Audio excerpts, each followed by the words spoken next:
factor in why certain people who are prescribed these types of medications end up flying off the deep end, because they're not being given the proper guidance by their doctors, or even they're probably not getting from anywhere in their life, and they just said, fuck it, I'm gonna burn this shit down, and they go shoot up a school or whatever, so there's a lot of factors that can kind of play into how it is that somebody can allow for themselves generate to the point where I'm sorry. So what do you do in that case? I'll tell you, I have a very long.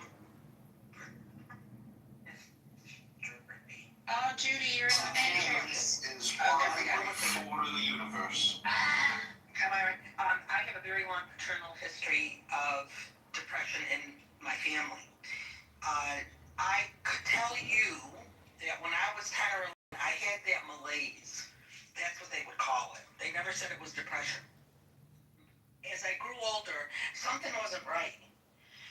So I always looked at part of my issues as being genetically predisposed because of the family history. When you have a father who has 4 siblings, and 3 out of those 4 siblings have had electric shock treatment in the 1960s, and I'm on an antidepressant, have been for a while, more for anxiety than depression at this point in my life. I tried to go off, and I did go off. 6 months later, it came creeping up again. My children are both on something, but they're all adults. The problem is, you can't blame anybody. You can't blame the clinicians. There are a lot of non-compliant patients, even if the clinicians are giving them the right direction. I know a lot of I've worked in healthcare for years. I know a lot of very smart and educated doctors that would not prescribe that medication unless those people were in therapy. And then there's others that, like you said, they don't care. But I think there's an element of the not caring, get them off my back. Doesn't matter if it's an antidepressant. It doesn't matter how old you are. It doesn't matter. It's just that's the way they practice. My mother's 95 years old. Other than right now, dementia, she's healthier than probably most of us. She's on 2 medications. One's a vitamin, and one is an antidepressant because my rocket scientist brothers, who are both physicians, feel that she's showing depression. She probably is. I would be depressed too. Did I agree with it? No, not for her, just to keep her down. No. But I really do believe there's a real big biological component. It's like, when they say to you, oh, do you have any family history? Oh, I'm loaded with family history. How could I have escaped it? How could my kids have escaped it? I don't know. So for me, it's been a lifesaver. When my daughter had her baby, she had such a bad postpartum depression. It wasn't funny. And I would never have told her that I don't agree for her to go on a medication or I'm an activist against it, because I thought having her take the medication was better than her killing herself or killing someone else, because that's how bad it was. So we need to be really careful when we pass judgment on it, because I could say that about a lot of medications, not just antidepressants. And it just makes me sad to think that we're narrow-minded about it, because in my personal case, and I can only speak for me and my family, we are loaded with it. There's no way we could have escaped it. So that's all I got. Well, Judy, you're making an appeal to emotion, though, and the thing is that that's the same way that a lot of parents who are told that they need to transition their children. Would you rather a dead child or a transgender child? Right? So would you rather have your wife commit suicide? Well, sure, people can say that, but would you rather your wife commit suicide, or would you rather your wife on antidepressants? It's the same thing. You're making the same type of thing. No, it's absolutely not. It is not. No, it's not. You're saying that you're arguing that it's an emotional thing, and it's not. She's not appealing to the emotions. She's appealing to the clinical. When you have a depression situation, it's not just emotional. Yes, it can be. But it's a chemical in the brain that doesn't allow serotonin to be produced as much. Period. That's clinical. Correct. So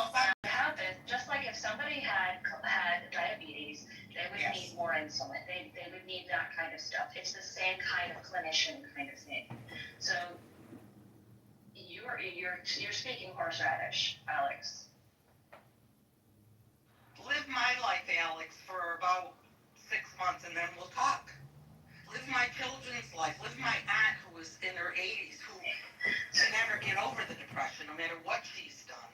Go visit people. Go visit people who have no access to insulin. And watch what happens to them. That's exactly right. Yeah, my father was diagnosed with clinical major depression, bipolar mania 2, hypomanic, and I saw him go through a chemistry lab of up to 12 different drugs at one time. Some of those drugs were countering side effects of another drug, and he became quite a chemistry lab. He did die of liver cancer. He had colon cancer, but it also went to his liver. But as far as it being genetic, I definitely agree. My dad, out of the 5 children that my dad had, I have 2 half brothers. One has schizophrenia, and then his brother, who has 6 children, 4 out of the 6 have schizophrenia as well. So that's what Judy's talking about, right, Judy? It's this is a different kind. There's other types of depression that there's situations that happen, but like the clinical, depression, serious stuff. I mean, my dad went through electric shock therapy. We're talking back in the 50s, which was pretty old school, scary stuff. And he did go into remission until he was about 40. He got that when he was 17 years old. He missed his sophomore and junior year of high school. Junior and senior year of high school when it really hit him. And he went into a remission after the electric shock therapy, interestingly enough. But then it came back in a big way. He ended up being a psychiatric technician up for Santa Barbara County in mental health because he had such a big heart for mentally ill and helping people. And anyway, just a little background, but he was a roller coaster ride. I mean, there'd be days I'd come home and he would be manic, he'd be buying things. There's always like a box from QVC at the front door. He'd be crying one day, next day he'd be mowing a lawn, and he didn't want to stand in front of him when he was mowing a lawn. Like it was a roller coaster. My mom's parents, my grandparents on my mom's side were afraid that he was going to kill all of us and himself. There was a lot. Like he had to get called down from the sheriff's department several times where he locked himself in the bedroom threatening to kill himself. He never owned a firearm, but we figured he was going to overdose or do something like that. It's definitely, it's a serious thing. I mean, that level of depression. And here's the other thing not to forget about is when it comes to medication can also make you suicidal. It can also create other kinds of things. I mean, you see the commercials, you listen to all the side effects. You really need to know the possible side effects of any medication you're on when it comes to depression. And if you stop or you forget to take your medication, that can be a catastrophe. If a person doesn't stay on their meds, that can be that can create a real shit show. That's all. I was going to ask you, are any of these drugs been updated like with the national background check when it comes to firearm purchasing? Has anything been updated since I'd say 15 years ago to legally purchase a firearm, and are these red flags? But at most universities, you can form a organization. I have a gun, and I'm on antidepressants. No, there's basically they ask you if you're using illegal drugs. That might not be a sentence you ever want to hear uttered in your life. I have a gun and I'm on antidepressants. That's the 2 things I'm looking for right now. And to be fair, suicidal ideation, whatever it is not part of a regular SSRI. Wellbutrin, citalopram, even Prozac, these are not side effects of those drugs. Like those side effects are listed on drug commercials on TV, but those are not SSRIs that are listed on. Well, and mentally deficient is very vague. So I don't know how. It comes down to you were put under psychiatric care against your own will. That's kind of where they're at. Right, so managing any kind of mental deficiency wouldn't come up as a red flag during a purchase. If you have to disclose the management of a mental deficiency.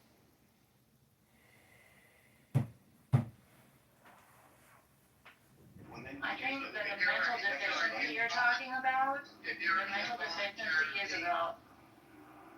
Sorry, if you're involuntarily committed for a psychiatric thing, then you should have to say yes on that question. It's also about capability, about intelligence. That's what that means as well. Well, here's the other Maybe key. have You have to be maybe able to afford. You have to be able to afford the treatment. My dad fortunately could. He saw a psychiatrist weekly sometimes and bi-weekly other times. And on top of that, like they constantly were monitoring his meds. But I mean, let me just list a few: Wellbutrin, lithium, Zoloft, Tegretol.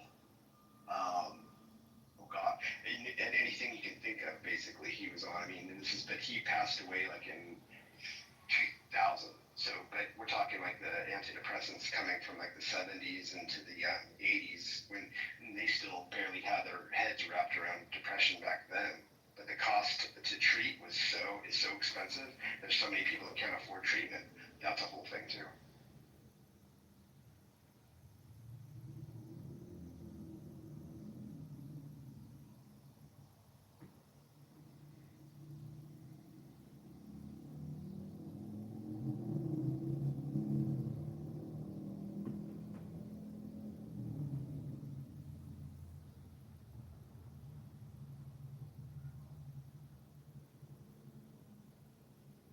Registered disability. Hello.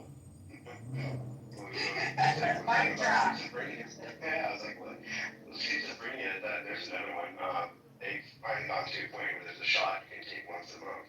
But before that shot came out, the biggest problem with schizophrenia is schizophrenics didn't like the way the medication would turn them into a zombie, and then they wouldn't stay on it, which is why you would see what you see to stay on the streets of people talking to themselves and saying things. It's the shot once a month has been a big help for schizophrenics, but then again, you still have to be able to have access to getting that treatment and that shot. Commercials on TV, Yeah, but those are not necessarily. that's a challenge that I hope we can improve on. Taking care of our country needs with mental health, but it's unfortunate how expensive it is. It's a big deal. You know, that's, okay, so two parts. Number one, I wanted to know, I do think there's something to be said about particularly the hormone therapies being combined with either the SSRIs or the dopamine drugs. I think that's definitely an element that there needs to be focus on, particularly like when you think in the context of how many of these shooters have been trans. But the second thing I was going to say is too, like speaking to the biological component, that's another thing too that people tend to really vary widely. Some people really need the serious And they just like that you attack everyone else and just hope that one day that dog doesn't fight you. For me, So you go, hey, that dog's a good dog because he attacks everyone else. Serotonin's not my issue. I do much better on like the dopamine. I have a very long paternal history of depression That is The the Wellbutrin was what I had come off version. at the end of the year last year because the dry mouth side effect was so bad. Like I was waking up in the middle of the night and I literally couldn't swallow because the dry mouth was so bad. And my doctor knew that. I always start by leading with, I don't want to be on something for the rest of my life. Like I just need to get over the hump. You know, get me through this little situation, and I want to be able to come back off of it. So when the dry mouth got really, really bad, I talked to my doctor and I was like, it's time to come off because it's just not worth that side effect. And it had worked wonderfully for me. And so I did, and her immediate reaction was, well, we should switch you to something else. And I told her at the time, I was like, no, I would really just prefer to come off and like, just see how things go. So I did, and like I said, the intrusive thoughts got so bad. I mean, really, really bad to the point that not only was I obsessing on the intrusive thoughts, but like I was having the compulsions. It was changing my behavior in a way that I didn't think. So I called the doctor and I was like, okay, I'm gonna have to go on something else.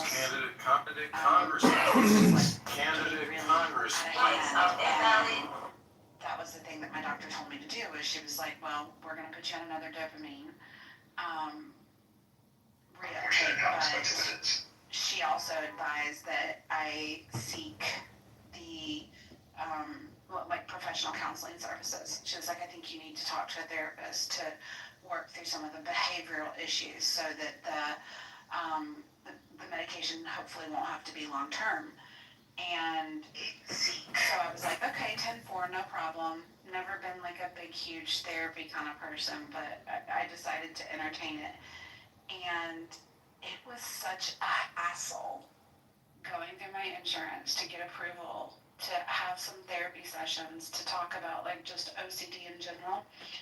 And I had like 3 appointments with one of those, I don't know, doc in the box kind of, you know, they give you like 3 free virtual appointments or whatever. So my insurance company had me do that first, but they only covered 3 appointments. And she was like, yeah, you're going to need more than 3 appointments. So then I go back to my insurance company. They get me approved and set up through this e-home counseling. I had 1 appointment and the counselor was horrible. He was horrific. And I called my insurance company back and I was like, no, not happening. You're gonna have to find me somebody else. Then I got a call a few days later. Sorry, I don't really have anybody else on the plan that can see you. So, you know, like the mental health system in this country is just wackadoo. Can I ask a Services are question? terrible. Can I ask a question? I've never been in therapy. I mean, maybe I should have in a lot of ways, but like, I've also never taken any psych meds. So, as far as what it is that the doctors use to prescribe the psych meds and the therapy that you might be going through, is there any correspondence between the therapist and the doctor so that they can kind of come together to try and decide like what type of measures or what type of medications will be best for a patient to be prescribed? The only correspondence in my case was my doctor requesting the records from the therapist because my doctor was the prescriber of the medication. But the therapist was the one, and like I said, they're OCD issues. It's not like, which is a little bit different, but still kind of in the realm. But yeah, so my doctor requested it from the therapy provider, but that was his own initiative. I don't necessarily know what the standard norm is. Like I said, I'm not a therapy person. But given the compulsive behavior, I felt like, well, at this point, I'll try anything because I just wanted to get it under control.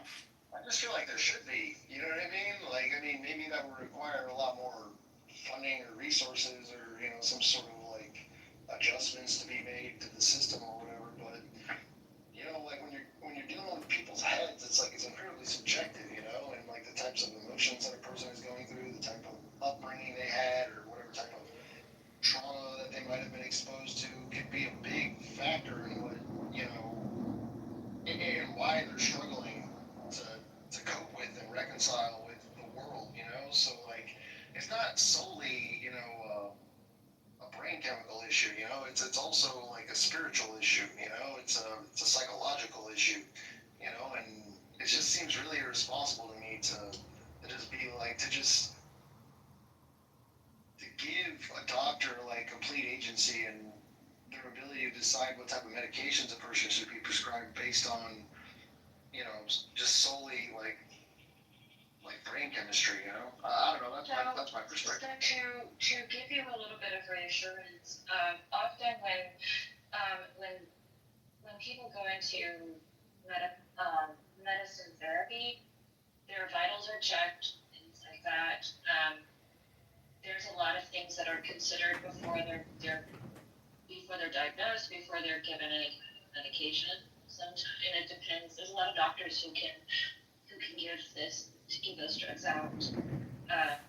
Before it was really difficult to get any of these medications. Now it's become more readily available.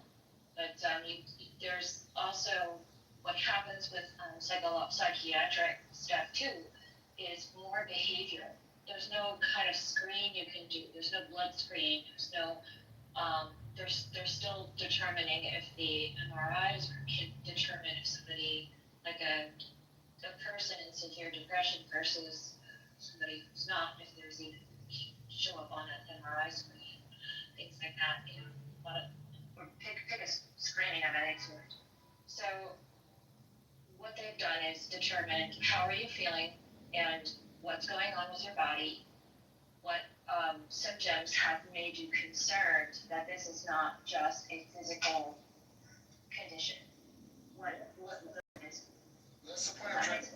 Yeah, it makes sense, and I can understand the validity of all that. But the point I'm trying to make is that it's not always a purely somatic issue. Like as somebody who's had mental health issues all my life because I had a chronically abusive childhood. It was like there were plenty of instances that I can remember during like different phases of growth and evolution that I went through where I was on the verge of going off the deep end, and just fucking, going crazy, and sometimes all a person needs is just like not to, be oversimplified about it, but they just need a fucking hug, man. They just need somebody to help, yeah.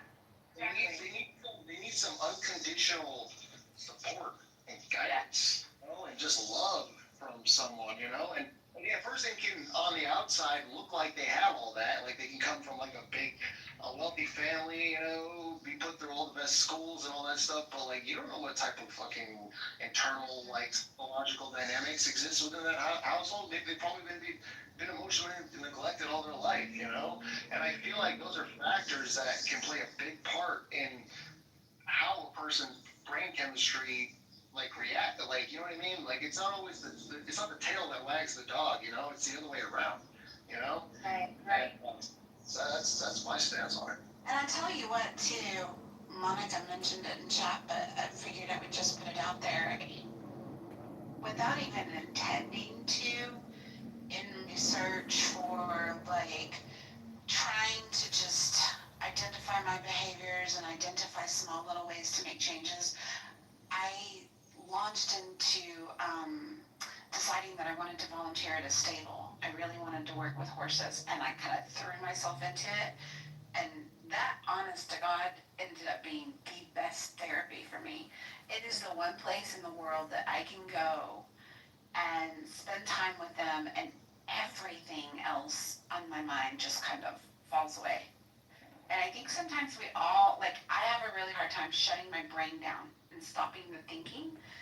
And I can be there doing that, and I don't know if it's because of the physical labor, I don't know if it's just I love the connection with the horses or what, but that's the one place I can go where everything else falls away and I am just right there present at that moment, and it quiets my brain. And that's absolutely been the best thing in the world for me. Will they eat McDonald's apples? No, Wallace, they will not. You silly goose. Oh, that's funny. You did try it then. I told you. I did, and they did not want any part of them. I do wonder if it's the lemon juice. It's the formaldehyde. Oh. Just kidding. I don't know.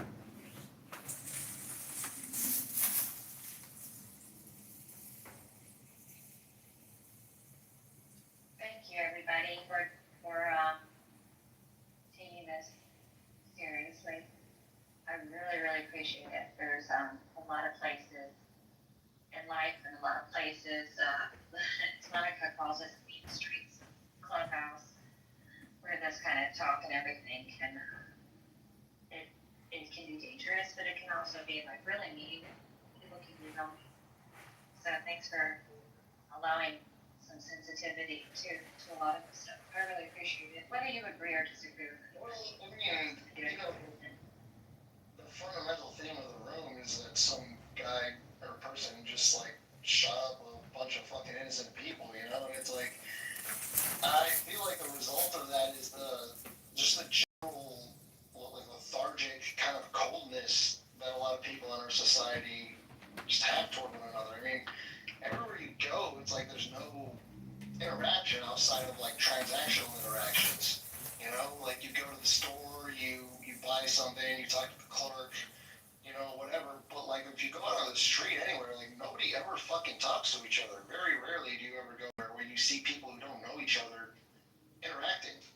It's That's just why like I go to the cat food aisle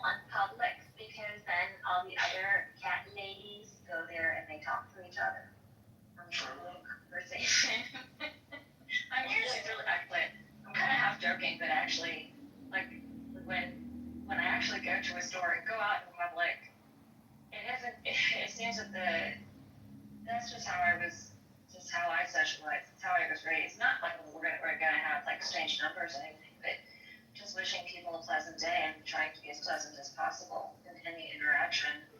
So, I don't know, I get a little sense of sanity with it.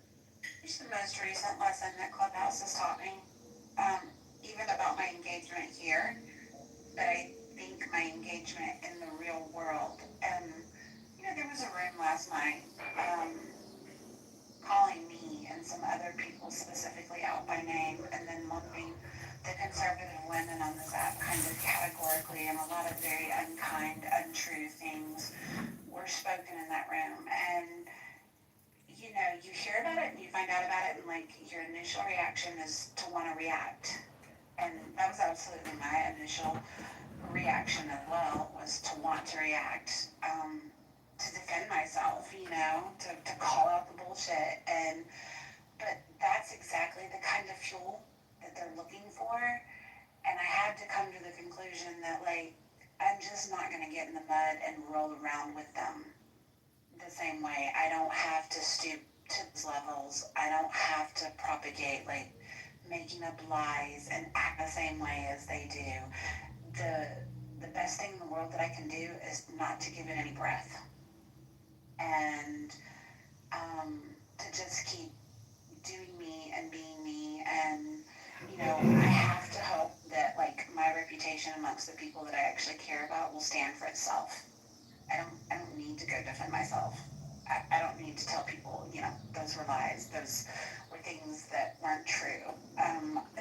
You're going to know me, and you're either going to accept me and like me, or you're not, and that's okay. We're not all everybody's cup of tea. I don't care. You know what, serendipity? The thing is, that's the only place you'll be able to have rent-free is in the haters that want to sit back, the jealous people, whatever they may be. But you are in their head. They are thinking of you. And guess what? It doesn't cost you a damn penny.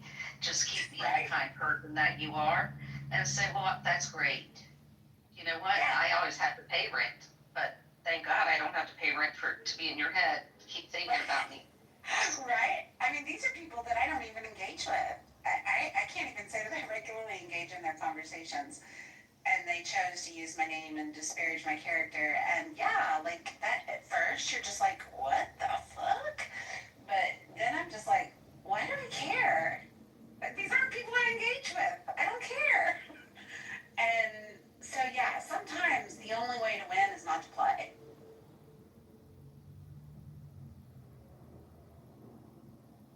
That is the truth.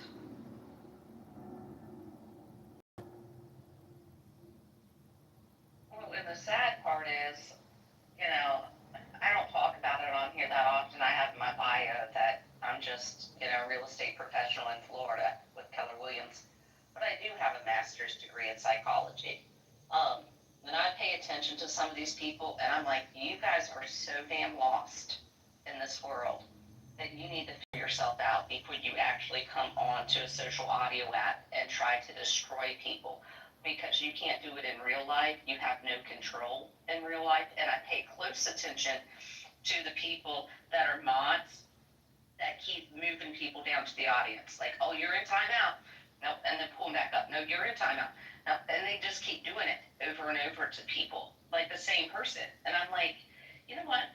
You have some type of problem in your life that you need to figure out, because if this is the only control you have is to be on a social audio app, one, we don't know if that person is having some type of weird, bad day, psychopath, what they may be, but you're stemming them. The more you push them down, than to just ask real nice, you know what, I don't think it's your day in here. Do you mind to just get going? Get going. I don't want to throw you out of the room because I don't think that's very kind, but if you'd like to just leave, because you're not contributing. But I pay attention to that stuff because sometimes I get very aggravated with it, but yeah.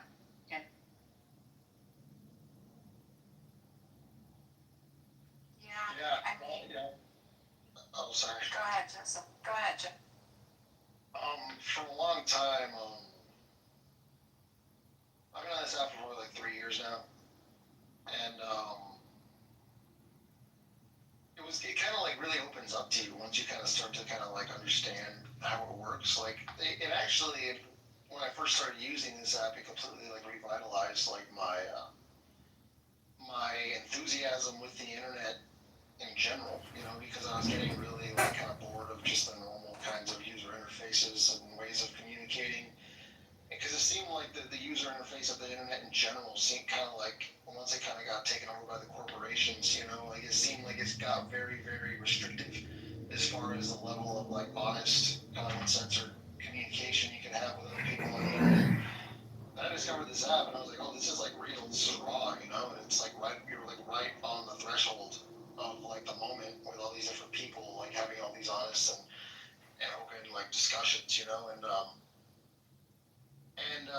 it actually kind of really helped me sharpen my sword as far as like my ability to effectively communicate with other people, you know, and to effectively communicate a lot of the higher order aspects of myself and ideas and things like that, you know.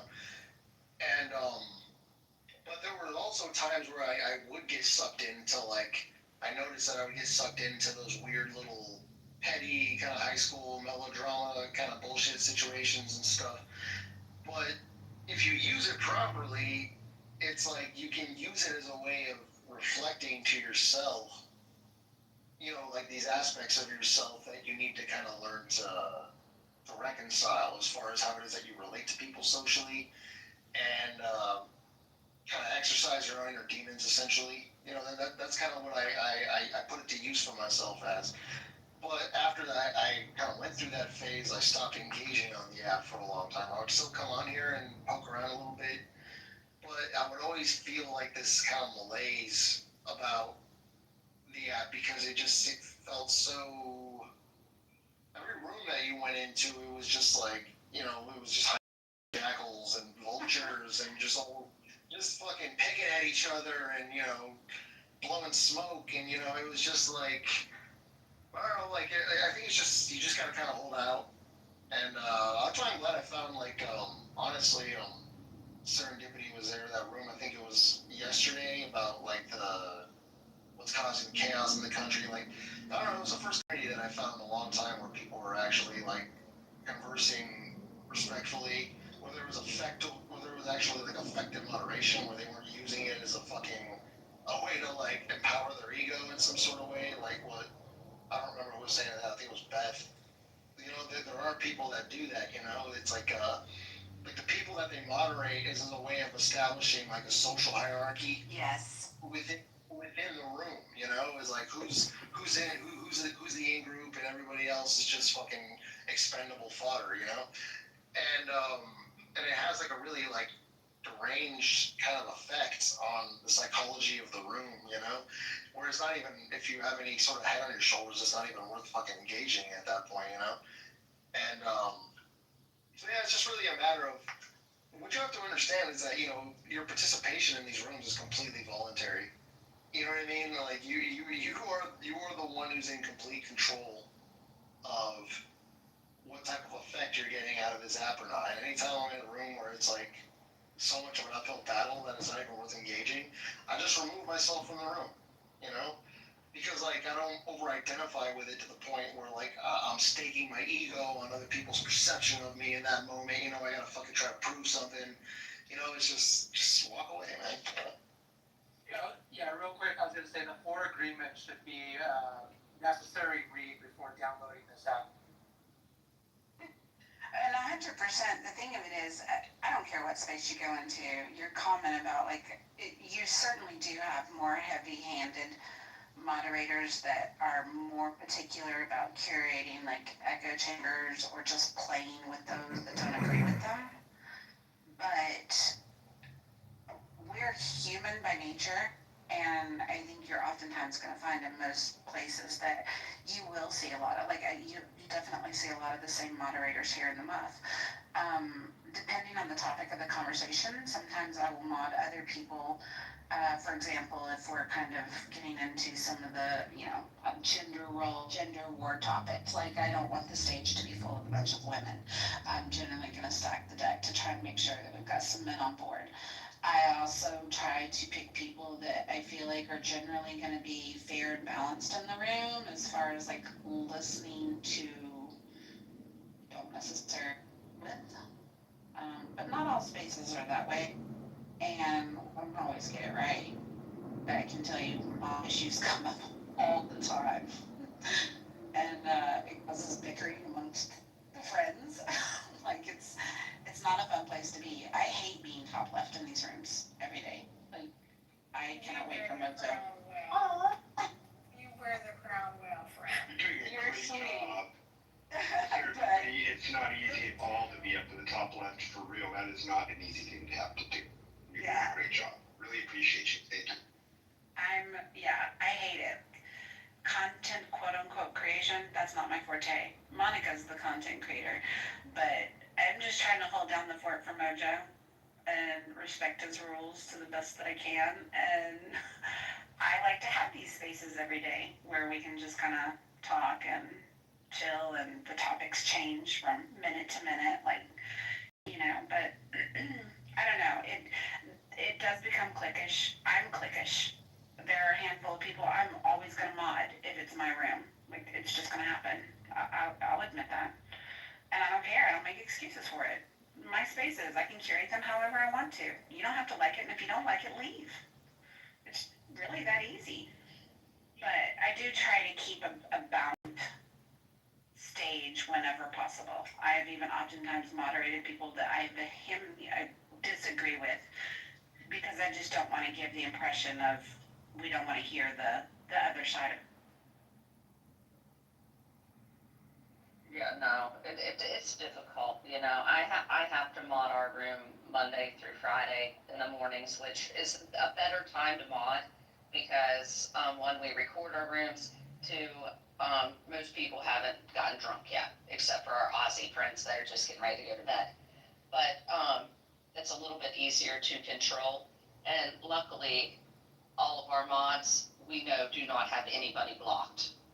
Although my colleague and I, we did find one day that I had someone that I'm paying good money to help me write a book. I had her blocked. I must have looked at her. I don't know what I did, but she's the only person I've ever had blocked. And I'm like, I'm paying her. No wonder I couldn't find her any. But that's when it becomes a problem when you have one mod who blocks everybody, and then you have friends that can't get in the room, and your phone's blowing up with text messages. I can't get in the room. Who do you have? Take a screenshot and see who's in there. That is definitely, yes, that is definitely a huge source of contention. And something else that you have to consider is how many people are your mods going to have blocked, because it's going to impact your traffic and you're going to get those back channel messages, But I can honestly say, if I'm looking at this stage right now and I'm looking at the majority of the audience and our listeners all the way down to Moose down there in the goo, most of these people in here at any given time, given the circumstances, the situation, the topic, I wouldn't hesitate to mod any of them because I've spent time in the room with you guys. I don't find anybody really that's here right now to be particularly heavy-handed. I prefer less is better in most circumstances, and so I wouldn't necessarily have an issue modding the majority of the people in this room right now. It's just a lot of times it's the topic, and two, I also don't think it's conducive to mod the whole fucking room. I think that's just a shitstorm waiting to happen. Somebody's eventually gonna boom it, get mad, throw people down, kick people out, and that can get real messy too. So yeah, I don't know. Yeah, that's why back in the day, I had a little bit more of a social clique that kind of ended up kind of disbanding or what have you. But anytime I would open a room, I would be really mindful of the types of effects that modding multiple people could have in a room, because I noticed that let's say that I open a room, right, and then I like somebody that's in the room and I appreciate and kind of recognize the value that they can bring to a conversation, or maybe I have a personal kind of affinity for them or whatever. But then I modded somebody else in the room who decided that they didn't like that person, right? So then they kicked them out. Like, I've been like so many times in my life where like in my actual personal relationships, I had to like referee like confrontations between other people, and it's almost like kind of like how I gave myself like a sense of personal value socially almost for a long time. But I eventually grew out of that, and it made it so that anytime I would open a room, I would never moderate other people. I would just be the only moderator, and anytime anybody got out of order in a way that was rubbing me the wrong way, I would just kick them out of the room without explanation. I wouldn't even say anything about it, you know. I mean, obviously there would be levels of disrespect, you know. Sometimes the low takes just for you to kind of give them a warning or whatever, you know. But if I could tell that their intention was to create discord in the room, you know what I mean? I would fucking just axe them, you know. But eventually that even started to have like a backlash, you know, because like people would like start to view you as being tyrannical, and then they'd all start talking shit about you in back channels, and that just caused me to kind of step away from things for a while and just kind of focus on myself. Yeah, you're never gonna make all of the people happy all of the time. As a chronic people pleaser, lesson number 4,461.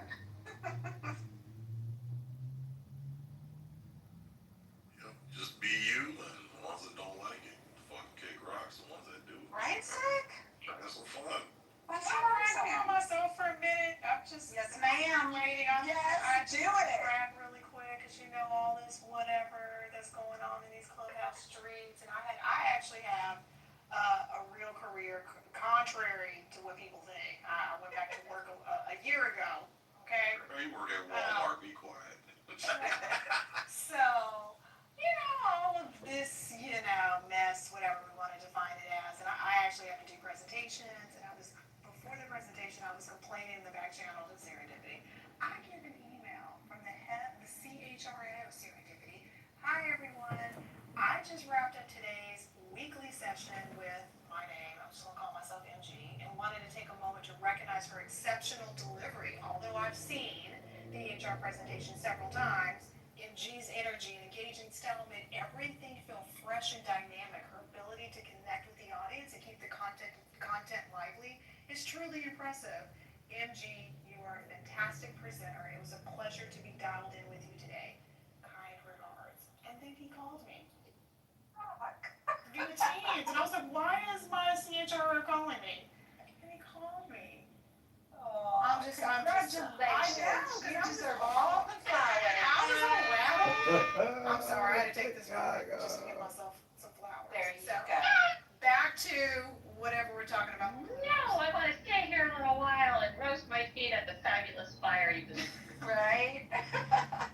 I love it. We need to get women to get more, accept more praise. Major That's kudos wonderful. to you, sweet Oh thing. my gosh, I'm just. That's awesome. And what a nice thing to do.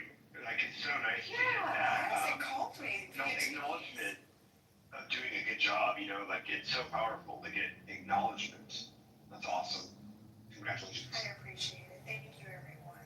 Good job, MG. Wow. All Reinforcing. right, we can go back. I was just all concerned about this presentation. I was like over it. But anyway, we can go back. Well, I am so proud of you, MG. I've been waiting so we could break the conversation to say congratulations. Oh, we can go back. We can go back. But I was just so, you know, so excited to see the email. How many of you felt really good hearing that? Like, how that, I did. just to It's hear a gift to hear us. that. You're right, makes it me is a feel gift good. to us. That's Yeah. nice. Wow. It is a gift to us. A gift to us. I love using my emojis. So I get to use my emojis.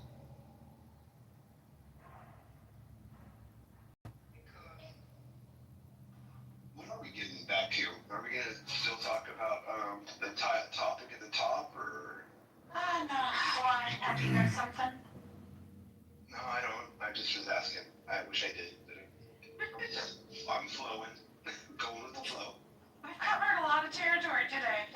I think we should all read our employer review. I'm about to get mine. To expose who we are, like just the absolute truth of our annual review. I'd like to read a poem, if I may.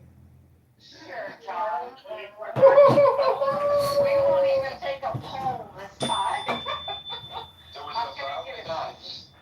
The eyes looked at the flower looked at the eyes. Sorry. Okay. Okay, this is what it is. Take the deepest breath of the day. This is called To All My Beautiful Clubhouse Friends. I don't have any friends. I don't get tired of you. Don't grow weary of being compassionate toward me. All this thirst equipment must surely be tired of me. The water jar, the water carrier. I have a thirsty fish in me that can never find enough of what it's thirsty for. Show me the way to the ocean. Break these half measures, these small containers, all this fantasy and grief. Let my clown house be drowned in the wave that rose last night out of the courtyard, hidden in the center of my chest. Joseph fell like the moon into my well. The harvest I expected was washed away. But no matter, a fire has risen above my tombstone hat. I don't want learning or dignity or respectability. I want this music and this dawn and the warmth of your cheek against mine. The grief armies assemble, but I'm not going with them. This is how it always is when I finish a poem. A great silence overcomes me, and I wonder why I ever thought to use language. Oh, dear Lord Jesus. I don't know what they're selling on the out there on the streets of Chicago, but I would say go a different route today. Don't go past that mannequin, whatever you're taking. John.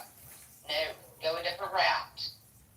Oh, I thought it was accurate where it said that you're a thirsty fish. You can't satisfy your thirst. all I kept thinking is, why is he telling us about this fish? All I kept thinking, why does he have so many Mojo accounts? I just kept thinking, he asked me. I got hungry for fish.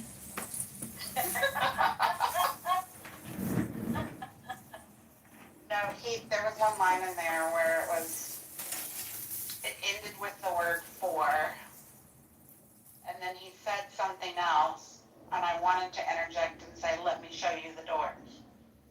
But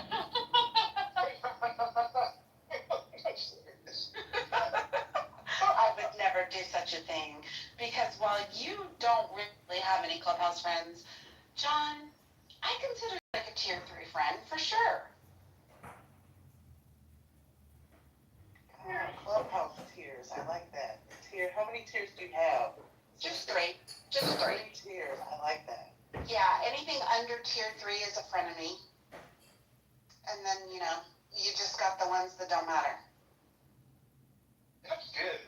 Actually, that makes sense. Yeah, if you have your acquaintances, you have your friends that you casually hang with, and then you have your close friends that you call, you have their numbers, and you hang out here at Clubhouse. Exactly. Right? Yeah.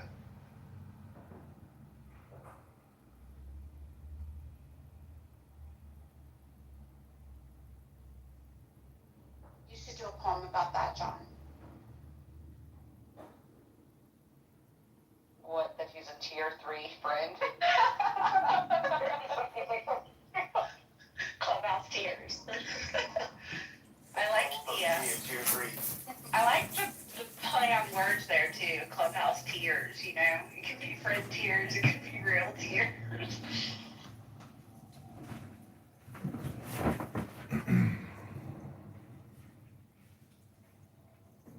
Well, I think, contentment and content, those words are so closely connected.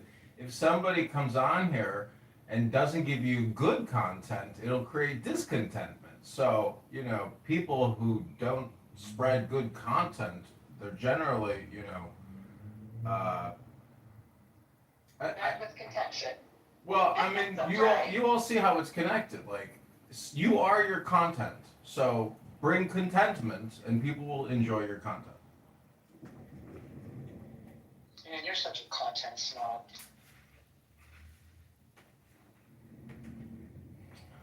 Well, I'd like to read one more poem of contentment.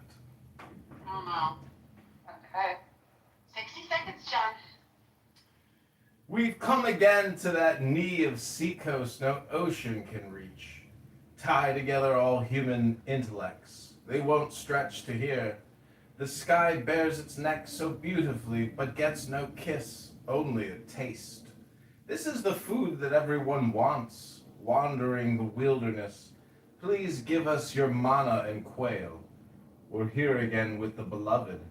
This air, a shout. These meadow sounds, an astonishing myth. We've come into the presence of the one who was never apart from us. When the water bag is filling, you know the water carrier's here. The bag leans lovingly against your shoulder. Without you, I have no knowledge, no way to touch anyone. When someone chews sugarcane, he's wanting this sweetness. Inside this globe, the soul roars like thunder, and now silence, my strict tutor. I won't try to talk about Clown House. Language cannot touch that presence. Is that poem? Okay. Let me just say, no, I couldn't even listen to the thing you said because my ADHD was going into full effect with your accent as you're reading that, okay? Sorry for the late celebration. Yay. And I also didn't want to. Very old time. Fun fact, today in 1964, August 27th, Mary Poppins premiered. Aww. Interesting fact there. Wow. Wait, what was the fact? I missed it. Today, August 27th, 1964, Mary Poppins premiered. A spoonful of sugar makes the light myself out. You know what? Dick Van Dyke was amazing. That guy always didn't that guy? He just had this positive. Yeah, Dick Van Dyke was awesome. I actually liked him the best out of the whole thing. And C.B. Ray Vaughan died in a helicopter crash in 1990 on August 27th.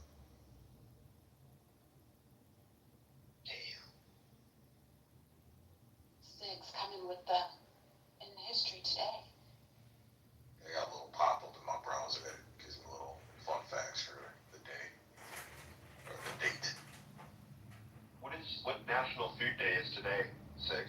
Do you know? I haven't looked at that, but there's every day is a National Food Day, right?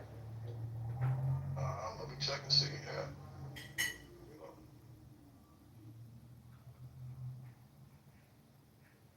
Sig, you missed it. I don't think you were here. I was telling Nye that I'm never playing trivia against her again. If it's men versus women, then I'm just not going to play. That's like to be on the same team as her when it comes to the trivia. Okay.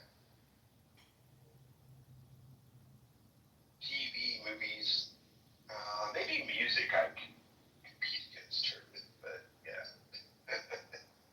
I think the next trivia room we do, Sean B, is gonna be like pole bit.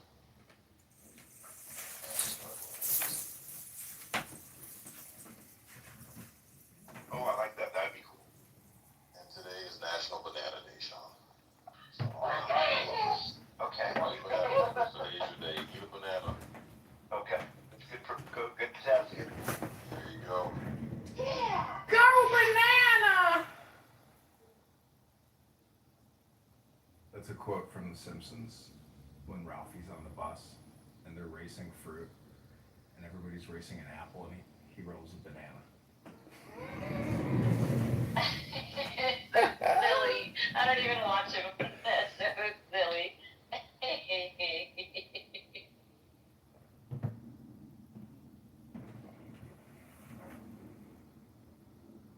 I posted a Twitter link above to a highly disturbing video that was posted on YouTube 2 hours ago by the shooter. It shows this manifesto and this arsenal, and all that stuff. Oh, is this the 20-minute video that was posted on YouTube that got pulled? Is this the link? Yep. Oh, okay. Okay. I was looking for that. Thank you. Sure.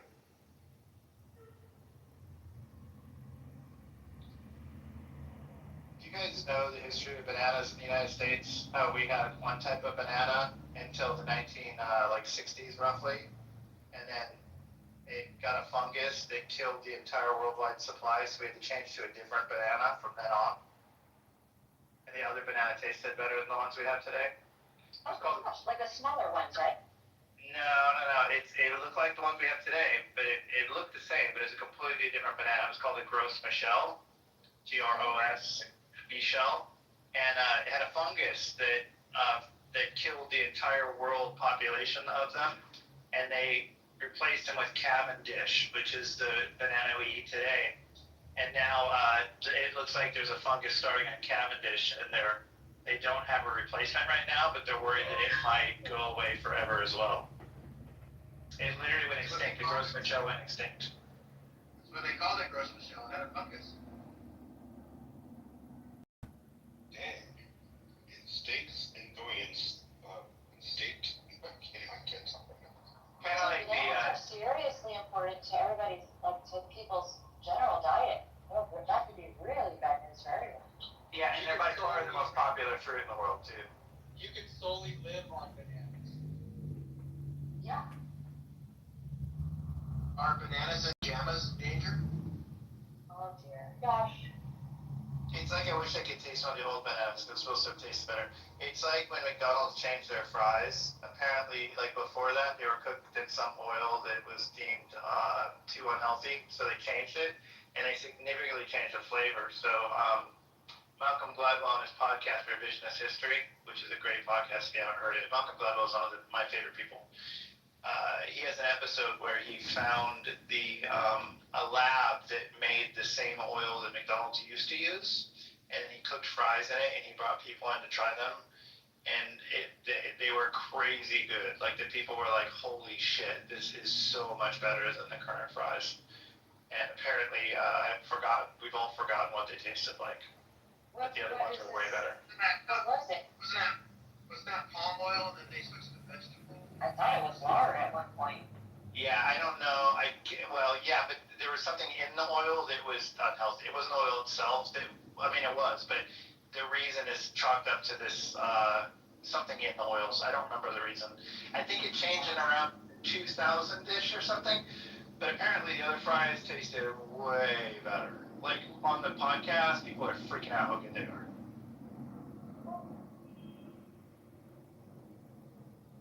New topic is in the chat from Monica.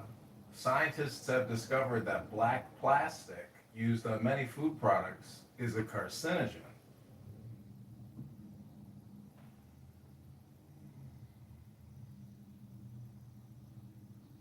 Yeah, you see IO in, you guys see the chat? They said eat tallow.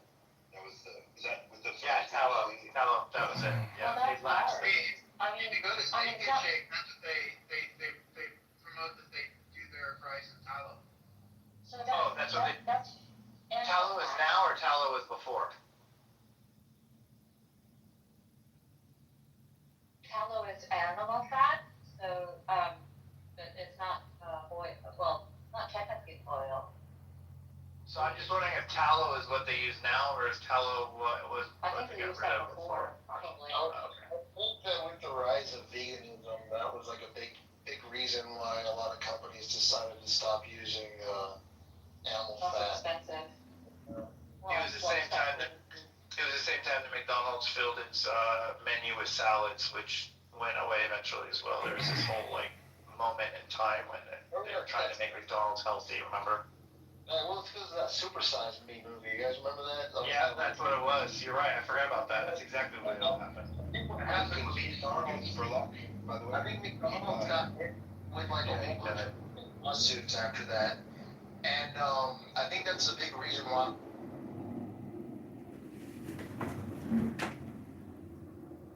You know, it's like people complain about the degree to which our society has become so sterile. you know? Well, like at the same time, like there was this weird movement like in the fucking early 2000s, you know, from like 2000 to 2010, where it almost seemed like there was like everybody was pushing back on like for McDonald's, for example, like how it was always markets, you know, and I feel like that's why they rebranded in the way that they did because they were being attacked for it, you know. So I think that's interesting, you know, because like we're all fucking kind of to blame for how shitty society is in a lot of ways. I think like symbiotically, you know. Oh yeah, I think so. I think we're 100% to blame.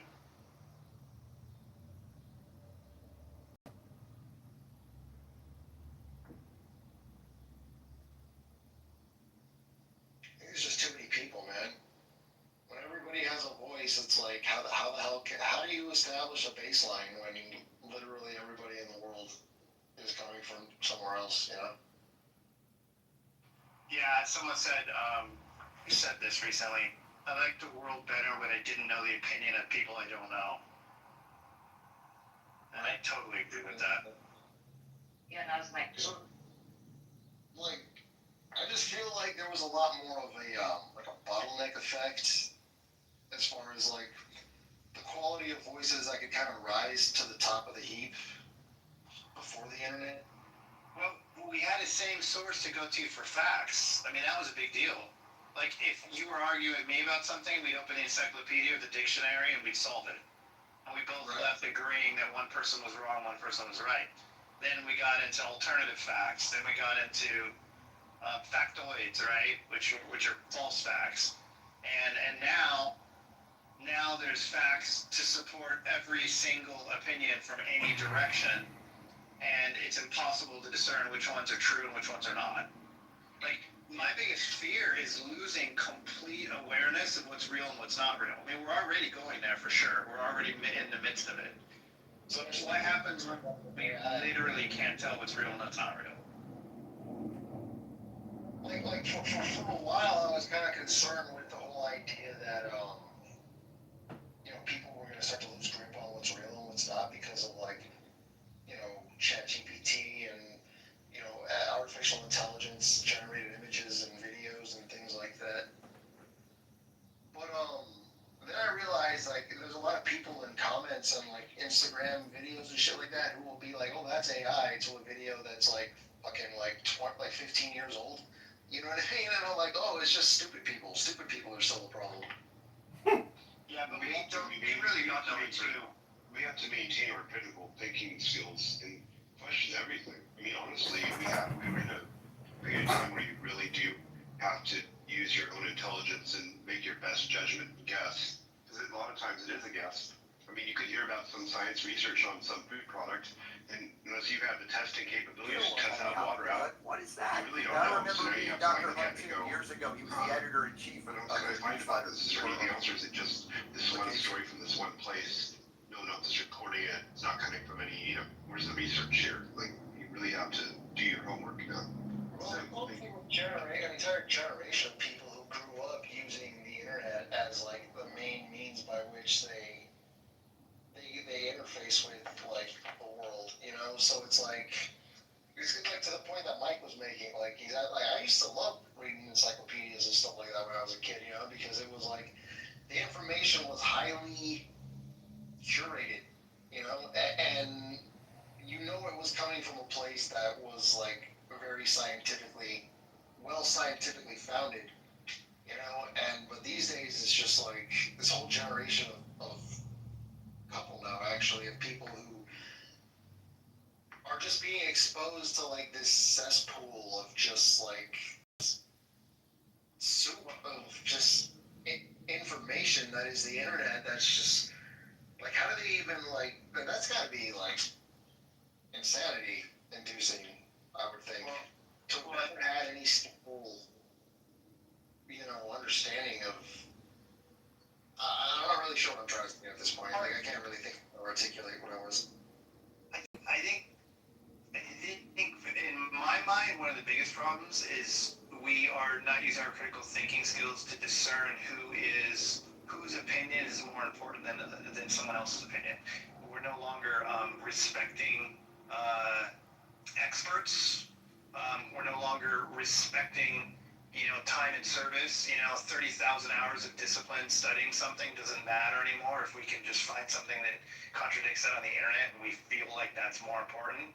I hear people saying all the time, you'll quote an authority of something and they'll say, oh, that's a fallacy. You ever heard the fallacy, appeal to authority fallacy? Well, I finally just looked it up. It's the same.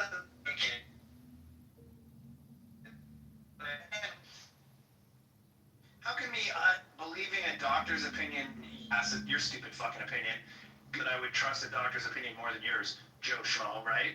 And so I looked it up, and appealed authority, it's a fallacy that occurs when someone cites an authority figure to support an argument. God, it's so fucking frustrating. Okay, can you hear me now? Okay, so, can everyone hear me? Yeah, good now. You're clear now. Yeah, stuff. Okay. So appeal to authority fallacy. It's a fallacy to appeal to authority under certain circumstances. This doesn't mean it's a fallacy to appear to any authority. It's a fallacy to appear. It occurs when someone cites an authority figure to support an argument without considering whether the authority is actually an expert in this specific field, or if the authority is biased. So those are two reasons to consider that appealing to an authority could be a fallacy. However, the biased one is really easy for someone to claim. Like, if they don't agree with you, you just claim they're biased and now it's an appeal to authority. But the reality is, if you're saying that 9 out of 10 doctors say the vaccine is generally safer than it is dangerous, then believing 9 out of 10 doctors is not an appeal to authority fallacy. Because 9 out of 10 doctors represent a group of people that are experts. And they're biased from like a high level. Like you're talking about if that's the case, then we're all fucked anyway. Because you can say that like, you're hearing about pharmaceuticals from somebody in the pharmaceutical industry, and they've been issued on time, and it's appeal to authority because they are biased. Well, if you're talking about the family that pushed OxyContin on the entire world, well, yes, for sure. That's a good example.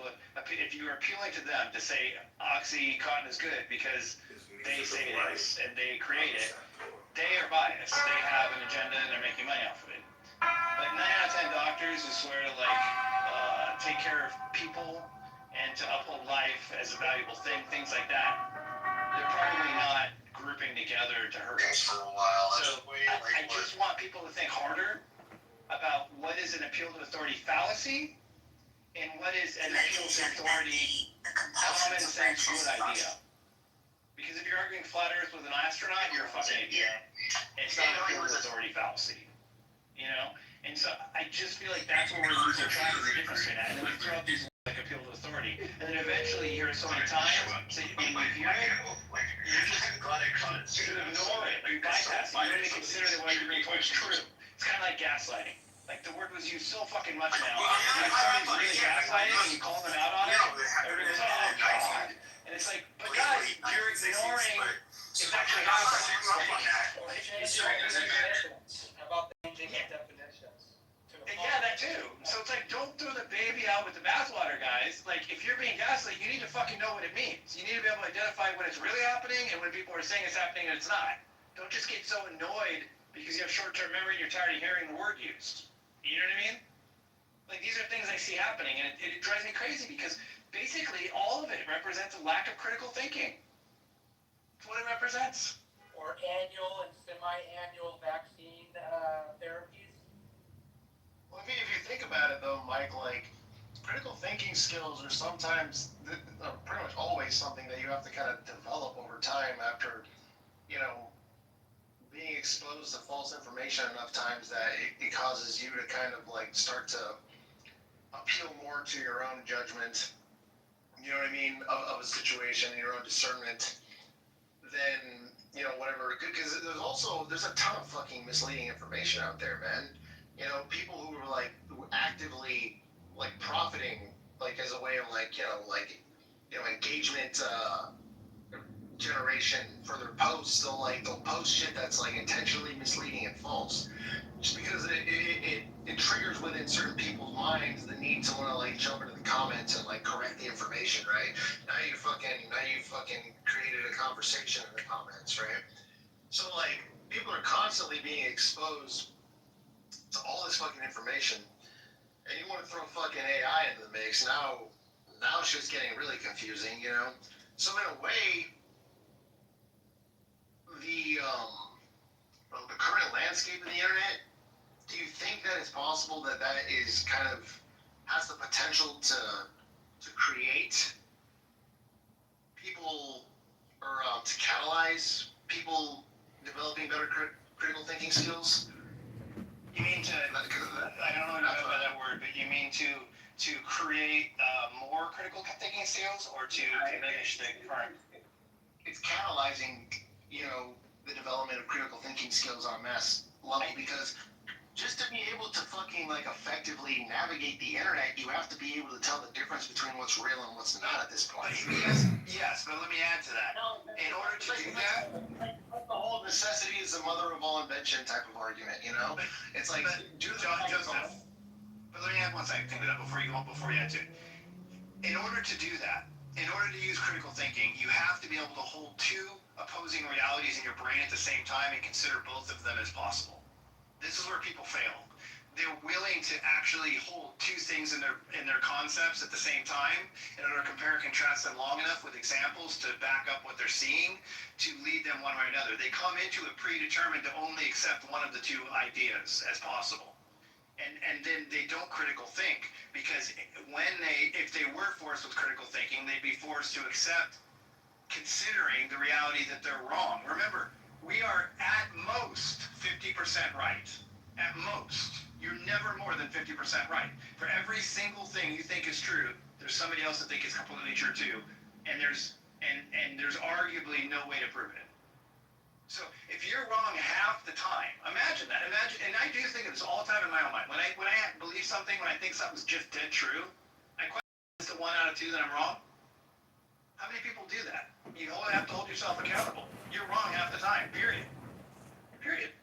well, like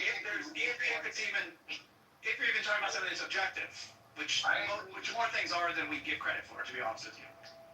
I agree with what you're saying, but what I'm trying to say is that a person has to be wrong enough times to the point they have to fucking suffer the consequences of being wrong enough times. That's what makes a person start to fucking double think twice, you know, and be like, okay, maybe I'm not wrong 100%, maybe I'm not right 100% of the time, you know. So like, and I just think that the landscape of the internet is as such that just people's basic kind of personal engagement with like even like just Instagram or YouTube, you know, it's like it's making it so that you have to fucking start to kind of like really do a lot of comparing and contrasting between different kinds of things that you're being exposed to, different kinds of information that you're being exposed to, because you know that it's either real or it's fucking AI, you know. So due to the fact that AI is so prevalent on the internet these days, it's going to catalyze the effect of people having to fucking hold in their mind at any given time that something is either AI or it's this, right? So that has the capacity to kind of catalyze this kind of like emergence or this kind of like collective awakening of people's critical thinking skills. Is kind of like the theory that I'm positing a little. But if your point is that you have to be proven wrong enough times to suffer the consequences to recognize that you should reconsider whether you're not right all the time, I would argue that it's more difficult than ever to be proven wrong, because now there's too many places you can go to buddy up with people who will tell you you're right and to find alternative facts that will support what you want to think. That we're not being proven wrong enough to actually learn the lessons and to consider that we are wrong half the time. Like I think that is really the biggest problem with the internet, is that you can literally convince yourself you're right no matter what you believe. There's always somebody else that's going to agree with you, and unless you remain so open-minded that you're willing to consider that there's a whole group of people that are wrong along with yourself, you're not going to suffer any consequences. You're just going to align yourself with people that agree with you. That's what people are doing. That's why politics are more polarized than ever. Music of light. I'm gonna jump in real quick just to say A to Io and to Marshall because I hadn't got to say A to them yet. Sorry.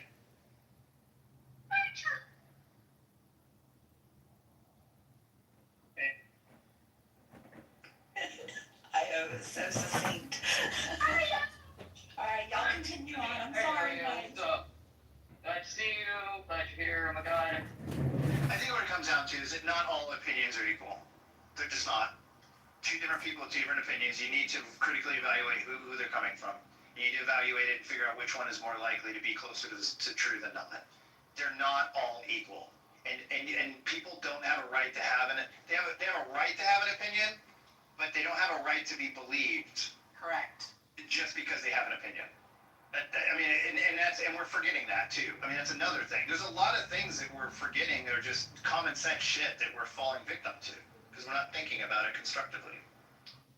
Not to mention that many times you have his opinion, her opinion, and the truth falls somewhere right in between. Exactly. Yeah.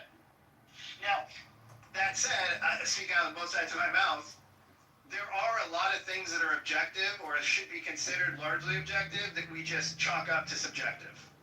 And then we just sit in this gray space where we want to think we're right, the other person's wrong, but it's subjective, so we don't want to call out the objectivity of it. You know, if you want to say, like, should transgender rights be the focus of a political campaign in America? The answer is no, because it's such a small percentage of people. It's fairly objective that that's not an issue that appeals to enough people to be at the forefront of the conversation. Yet, I find myself hearing about fucking transgender people 16 times a week, which is stupid, because I haven't seen one in real life in a month, at least. So, you know, it's not subjective, it's objective that should not be a forefront issue. And if it is a forefront issue, we should question why it's a forefront issue. What's the agenda? Who's pushing it? Why is this appearing in my eyesight, in my earshot, way more often than it should based on the relative percentage of the population that actually has it going on? It doesn't make any sense. It's like at Home Depot, I was there, and there was 4 parking spots at the Sandy Plains Home Depot in Marietta for Purple Heart veterans. 4 of them. And they were always empty every fucking time I went there. So I Googled how many Purple Heart veterans are there in Cobb County, Georgia. And there was like 1,000. And I said, okay, so there's, I don't know how many people are in Cobb County, Georgia. Okay, hundreds of thousands, okay? There's 1,000 of them that are in Cobb County, and there's 4 parking spots at the Home Depot next to my house for them. So I went to the guy and I was like, hey, why don't you change those to veteran spots? Because they're empty every single day because nobody did the math to figure out that there isn't enough Purple Heart veterans to be parking in those spots out there. So it's a waste of fucking space. I told the manager that. I called him over. And guess what? A month later, they were all veterans only spots and no Purple Heart spots. And I was so happy it worked. But it's like, why do people question that? Doesn't make any sense.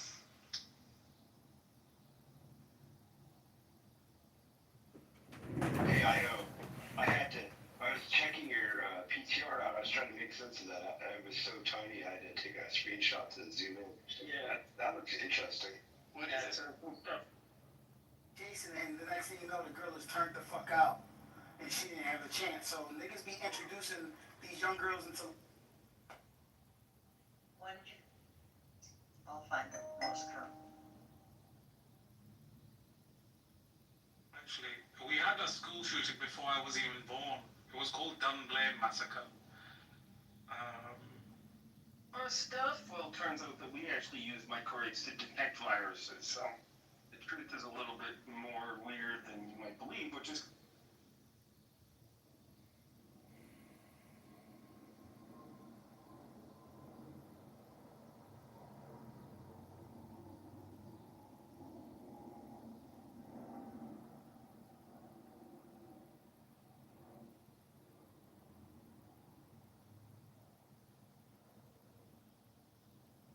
how to check if someone's spying on you. Actually, it's pretty simple. If you notice any of these signs, it's time.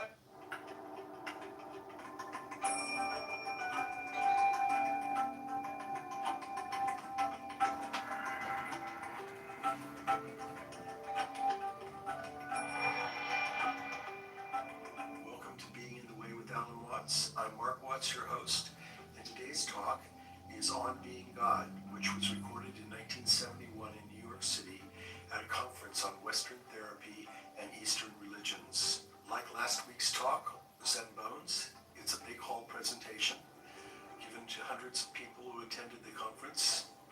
And in it, my father explores both Western therapy and Western religions in relationship to the mystical experiences or altered states that are the business of Eastern religions. He points out that neither Western therapy nor Western religions are particularly equipped to deal with individuals who've had these experiences. And in the course of the talk, he invites everyone there to participate with him in a clinical experiment in which he positions himself as a patient who's had one of these experiences and believes himself to be God, and invites the audience to ask any questions they like. The results are lively, at times hilarious, and definitely enlightening as he pivots from idea to idea and question to question and delivers a remarkable performance. And now here's Alan Watts in On Being God.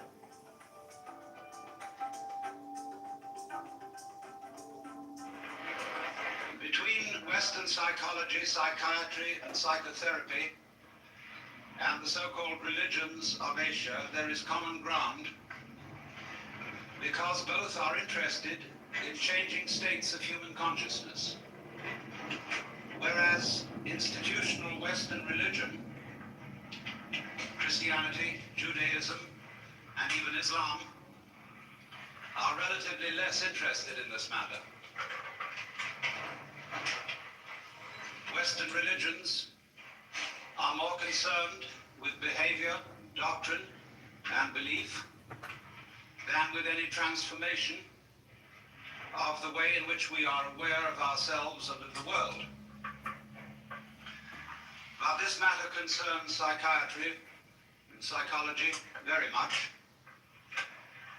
Only those states of consciousness which are not normal are usually treated in Western psychology as being in some way sick. There are, of course, exceptions to this, and there have increasingly been exceptions. In the work of Jung, and to some extent even of Grodek, of Prinzhorn, of more modern people, Rogers, and Ronald Lang. Changing consciousness is often looked upon as a form of therapy. But in general, different states of consciousness from the normal are regarded as a form of sickness. And therefore, official and institutional psychiatry constitutes itself the guardian of sanity and of socially approved experience of reality. And very often it seems to me that reality appears rather much the way the world is seen on a bleak Monday morning. In this official doctrine, I might even say dogma, of what reality is. Because after all, we know that our science, such as it is of psychology, is founded in the scientific naturalism of the 19th century. And the metaphysical and mythological assumptions of that science still underlie a great deal of psychological thinking, in behaviorism eminently, but also to a large extent in official psychoanalysis. Indeed, one might say that psychoanalysis is based on Newtonian mechanics, and in fact could be called psychohydraulics. Not that that analogy is altogether inappropriate, because there are certainly respects in which our psychic life flows and exhibits the dynamics of water. But of course we want to know what kind of water.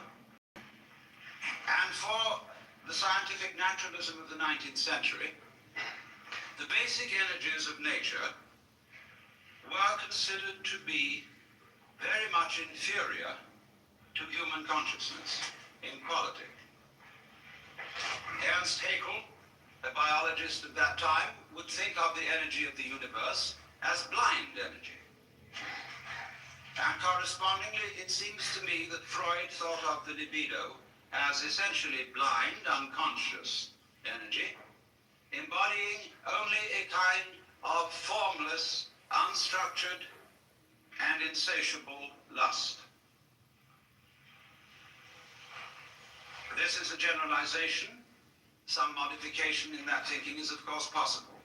But the tendency is to regard all that which lies below the surface of human consciousness as being less evolved, because you must remember that this was also the time of Darwin's theories of evolution,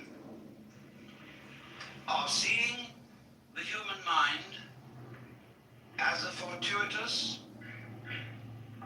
development from much more primitive forms of life, coming forth by purely mechanical processes, by natural selection and by the survival of the fittest.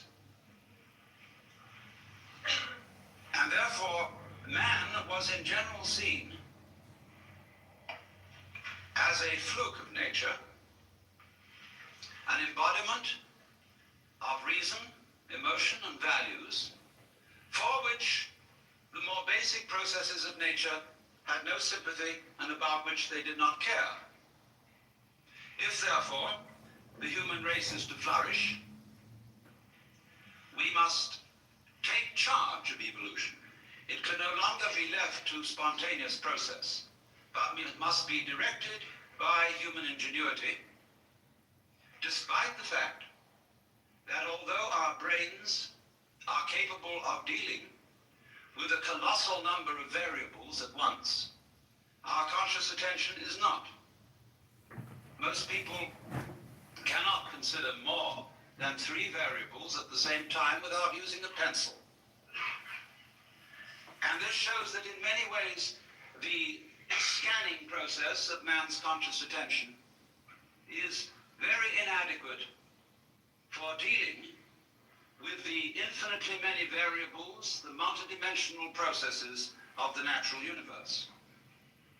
However, a serious attempt has been made, and scientific naturalism issued in a fantastic fight with nature. In this whole notion of the conquest and subordination of nature, which has, as a matter of fact, very ancient, non-scientific and biblical origins, with the idea of man as the head and chief and ruler of nature in the image of God. And the time has now dawned upon us all when our attempts to beat nature into submission are having alarming results, because we see that it's very dangerous to mess around with processes that we don't understand,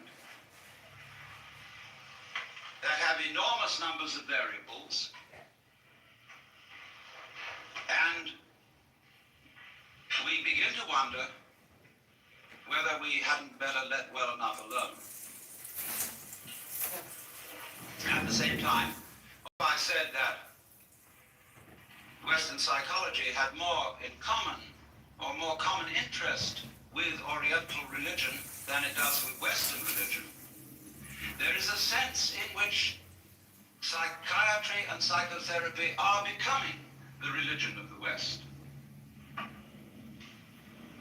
Psychoanalysis has much in common with the forms and procedures of institutional religion. There is, for example, apostolic succession. The passing down of mana, of qualified power to practice therapy, from the father founder, Sigmund Freud, through his immediate apostles, to an enormous company of archbishops and bishops, among whom there are, of course, as there were with Christianity, heresiarchs, such as Jung and Grodek and Rank and Reich, And the heresiarchs are duly excommunicated and anathematized.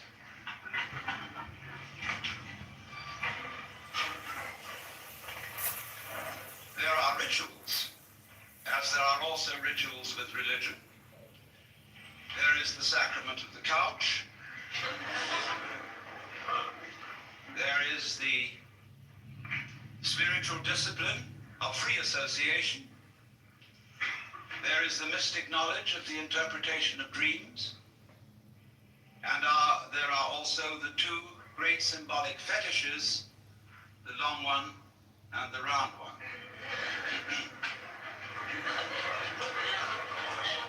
Now, it's extraordinarily easy to make fun of all this.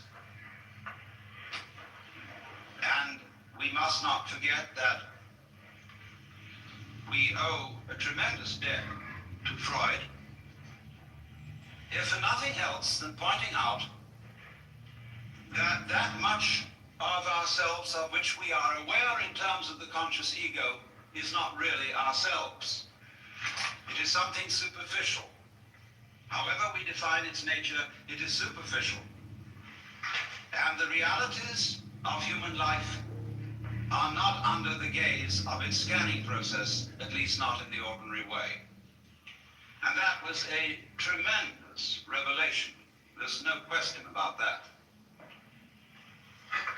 But one sees troublesome signs when the doctrines and processes of psychiatry, psychoanalysis, and so forth become officialized. And I think Thomas Sass, in his books, The Myth of Mental Illness and The Manufacture of Madness, is pointing out something extremely important to us, which is that, in effect, the psychological official of today is the priest, and that he is beginning to exercise the same sort of controls over human life as were exercised by the church in the Middle Ages. So that a professor of psychiatry, Columbia or Harvard or Yale medical schools, has today the same sort of intellectual respectability and authority as the professor of theology at the University of Toledo or Padua would have had in the year 1400. Now you must realize that the theologians of those days not simply believed in their cosmology and the theology, they almost knew it was true in the same way that our scientists know certain things to be true. Despite the fact that they change their opinions very often, while they hold them, they have in effect the force of dogma, as witness the anathematization of Velikovsky for his uncomfortable ideas. And therefore, there are heresies existing today which are persecuted in the same way as heresies were persecuted by the Holy Inquisition. And they are persecuted out of kindness, in exactly the same way that the Holy Inquisition persecuted heresy out of kindness and deep concern for human beings. That is unimaginable to us, but it was so. For after all, if you seriously believe that someone who did not hold the Catholic faith and who voluntarily rejected it would be tortured physically and spiritually forever and ever and ever in hell, you would resort to almost any means to preserve a fellow human being from such a fate, especially if the complaint or disease of heresy from which he suffered was infectious. You would first of all reason with him. And if he was not responsive to reason, you would resort to abuse and to forceful argument. And if he was not responsive to that, you would give him shock treatment and bang him about. If that didn't work, the thumb screw and the rack and the Iron Maiden. And if that didn't work as a last desperate resort, you would burn him at the stake in the pious hope that in the midst of those searing fires he would think better and make a last act of perfect contrition, and so be rescued from everlasting damnation. And you did all this in the spirit of this is going to hurt me more than it's going to hurt you. In the spirit of a surgeon who is very, very sorry indeed that he has to make you undergo this extremely painful operation. But it is in your best interests, and there really is at least a 50-50 chance that you may survive. And so, therefore, in perfectly scientific medical spirit, people may be very arbitrarily and without due process deprived of their civil rights, incarcerated in prisons that are in many cases much worse than prisons for criminals, and generally left to rot, be neglected and ignored, and when bumptious, given shock treatment or put in solitary confinement. For what?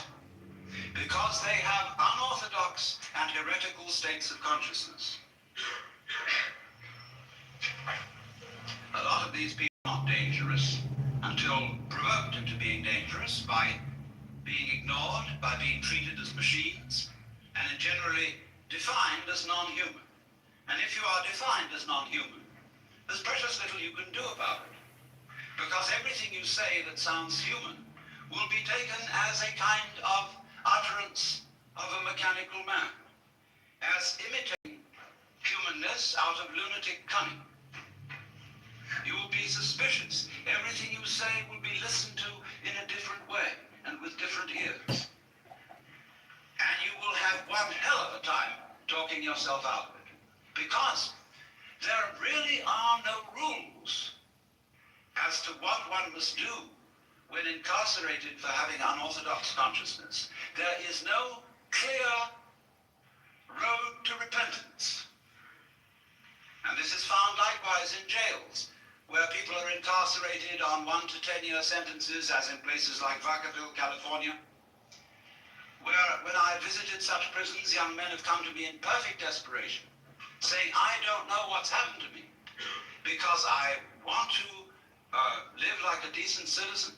I know I've done things that are wrong, but I simply don't know what is expected of me here. If I try to do what's expected, they say I'm compliant. And that seems to be some sort of a sickness.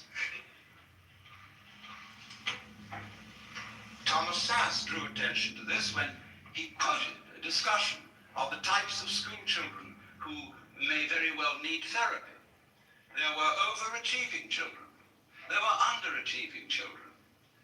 There were children who exhibited erratic patterns. There were children who were sort of dully mediocre. In fact, every sort of child can be given a diagnostic name for his behavior which sounds sick. As Jung once suggested, life itself is a disease with a very poor prognosis. It lingers on for years and invariably ends with death.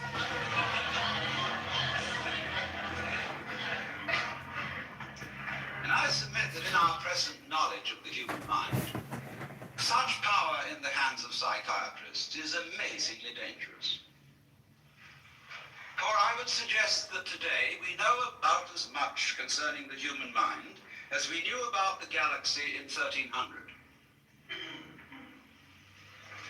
And that while there are indeed individuals who are certainly able to perform psychotherapy, it is the sheerest arrogance for anybody to say that he is officially qualified to do so. We do not know how it is done, just as we do not know, really, how musical, artistic, and literary genius is done. You cannot really teach it. You can put the tools for doing these things into people's hands, and you can show them how to use the tools. But whether they will use those tools with genius is quite unpredictable. And this is above all true of the art of psychotherapy. We don't know how it's done. We've got some vague ideas. There probably are some people who, by reason of their mental derangement, are probably not qualified to perform it, because they are maybe out just to make other people into messes. But to say that there are certain standards and certain examinations that can be passed and certificates that can be issued, which do indeed qualify people for this work, is, I think, pernicious nonsense. And is used, of course, out of economic self-interest when those who consider themselves official therapists run into competition. The same was done by religion. I was talking, imagine it, to a Buddhist priest in Thailand some years ago. I was looking at some books in a bookshop in the precincts of a Buddhist temple. And I was wandering over, and I noticed a book on a certain form of Buddhist meditation. And I murmured, Satipatthana, which is the name of a certain kind of Buddhist meditation. And a voice suddenly said to me, "You practice Satipatthana?" I looked up, and there was a skinny Buddhist monk in a yellow robe with rather red eyes looking at me. I said, "Not exactly Satipatthana. I use a different method. It's called Zen." "Oh, Satipatthana, not Zen." I said, "Oh, but it's something like it, isn't it?" "No." "Well, it's rather like yoga," I said, "isn't it?" "Not yoga. No, Satipatthana different. Only right way." "Well, look," I said to him, "I have a lot of Roman Catholic friends who tell me that their way is the only right way. Who am I to believe?" "You know," I said, you're like someone who's got a ferry boat for crossing the river." I use the Buddhist simile. "And another fellow down the stream has opened up ferry business. And you go to the government and say, he's not authorized to operate a ferry boat because he's competition to you. Let all operate ferry boats who will. And if you haven't got the sense to stay off one that sinks, it's your fault." And after all, I could say to him, "You believe that everything that happens to you is your own karma. So why worry?" But now, it's so interesting that since official psychiatry, and I underline that word official because I hope those of you in this audience who are therapists will regard yourselves as unofficial. Please, that'll give you an out. But nevertheless, official psychiatry has curious things in common with Western religion, as well as with Eastern. With Eastern, I said, only insofar as it has an interest in states of consciousness and inclines to regard other states of consciousness than the ordinary as sick. But it has one very important feature in common with Western religion.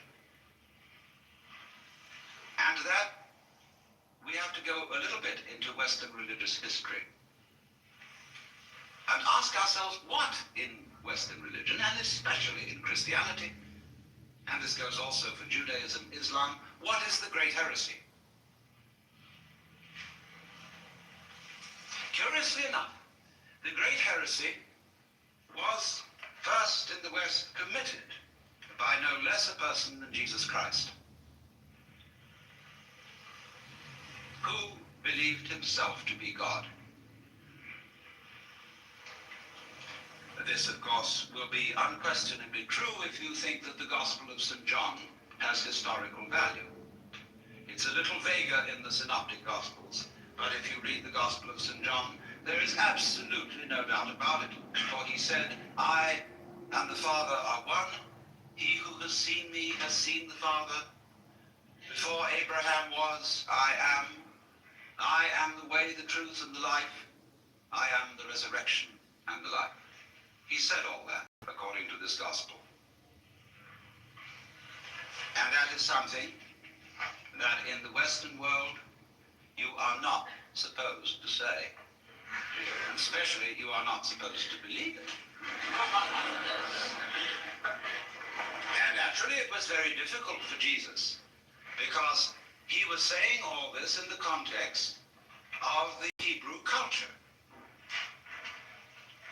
And he tried to find language in the Hebrew scriptures with which to express his state of consciousness, because he had an unusual state of consciousness.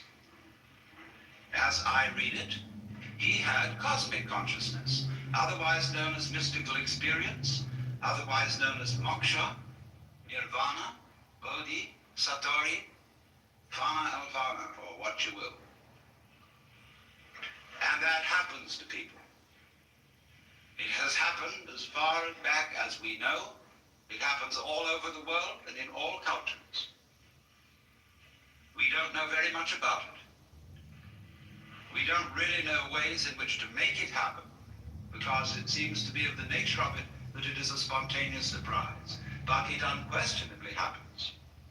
And most people keep their mouths shut about it when it does. I had a friend who, in the middle of having a stroke, had this illumination. And he said to me, "I fear to speak to my friends of this, but it was the most beautiful experience. I shall never be afraid of death. In fact, I recommend everyone to have a stroke."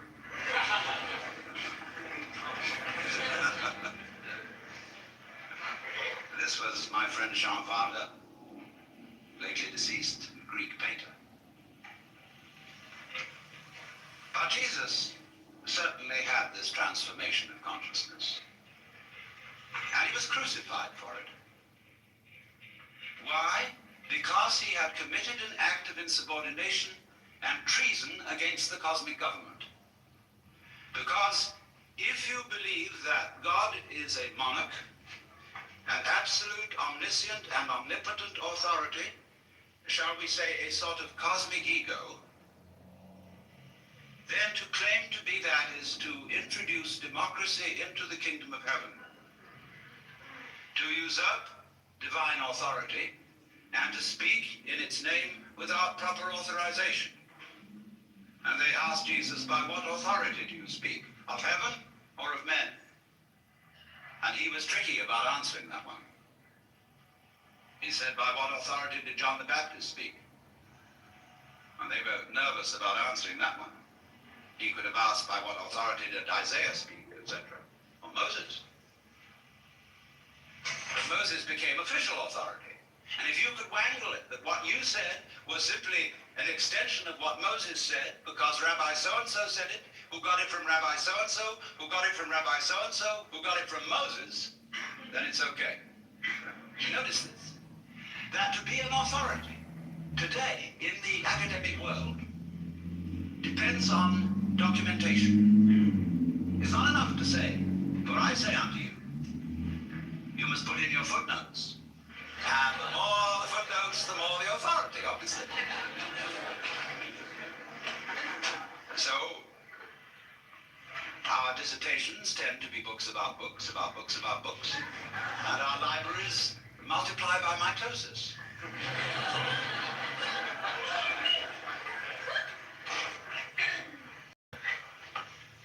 So, when somebody speaks as an authority, that means speaks as the author. That's all it means.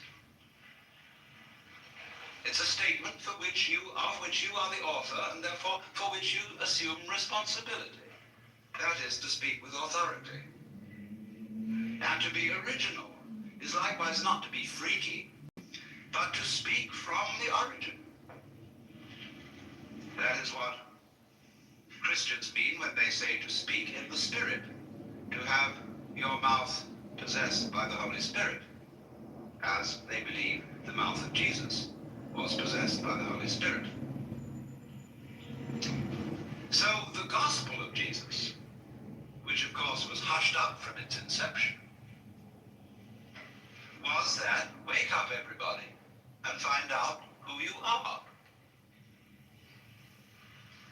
Asking that, again in the Gospel of St. John, they, pointing to his disciples, may be one, even as you, Father, and I are one. And when he was accused of blasphemy, the Jews took up stones to stone him, you know. And he said, "Many good works have I shown you from the Father, and from which of these do you stone me?" And they said, "For a good work we don't stone you, but for blasphemy, because you being a man make yourself God." Now listen to the reply. He said, is it not written in your law, I have said ye are gods? And if that is what the scripture says, it can't be denied. So why do you tell me I blaspheme because I say I am a son of God? No answer. Because I said I am a son of God. It doesn't say that in your King James translation. It says I am the son of God. And you'll see the italicized, and you will think that that is for emphasis if you don't realize that passages in italics in the King James Bible are interpolations by the translators. So, son of, in Hebrew and in Arabic, means of the nature of. When we call someone a son of a bitch, we mean bitchy. And so if you call someone a son of God, you mean divine. Of the nature of God. As the Nicene Creed subsequently defined it, he is of one substance with the Father. But what happened was that this being blasphemy for the Jews, it became blasphemy for the Christians, for anyone else than Jesus to say it. They said, okay, baby, it was so with you, but there it stops. No more of this business.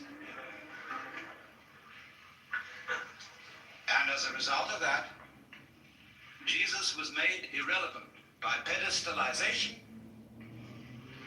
by being kicked upstairs. Oh, wow.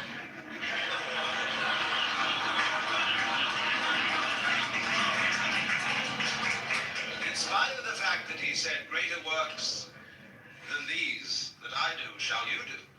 Oh, no. Upstairs with you, baby. Because we just can't have that psychical universe. We're not going to have democracy in the kingdom of heaven. So,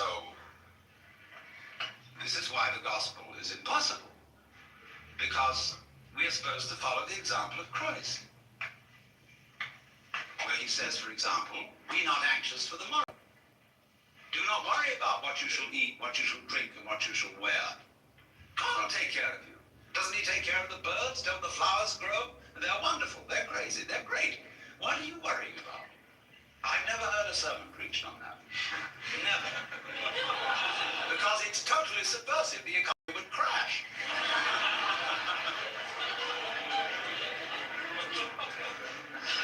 So they say, oh yes, that's all very well, but he was the boss's son. See, he had that colossal advantage. Take up your cross and follow him. Hey, but wait a minute. I don't know I'm going to be resurrected 3 days later. I can't do all those miracles. He had an unfair advantage. So how can you ask us to follow the example of Christ? But supposing he didn't have an unfair advantage. Supposing that what was true about Jesus as a son of God is true of us. Only a few of us know it. And we are pretty careful to be quiet about it, lest the same thing happen to us as happened to Jesus. And indeed it often does. And you know, you get these people from Arkansas or Texas or anywhere in the Bible Belt who never heard of the Upanishads. They have this cosmic consciousness experience, and they realize that that's what happened to Jesus. They say, I'm Jesus, come back. Well, everybody says to them, you aren't Jesus. It's pretty obvious you're not Jesus. You just John Doakes. Well, he says that's what they said about Jesus. He has a perfect argument, except they say you're not much of a Jesus. They say, all right, if you're Jesus, command that these stones be made bread. And he says, the wicked and deceitful generation seeketh for a sign, and there shall no sign be given.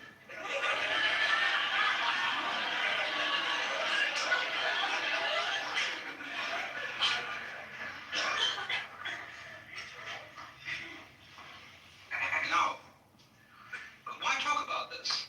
Is it interesting? Is it important? For